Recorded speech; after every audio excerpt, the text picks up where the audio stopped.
తెల్లవారే వెలుగు రేఖలా పచ్చ పచ్చ పచ్చి మట్టి బొమ్మలా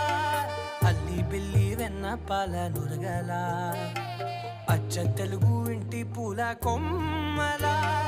దేవదేవుడే పంపగ ఇలా దేవతే మా ఇంట అడుగే పెట్టెనంట బ్రహ్మ కళ్ళలో కాంతులే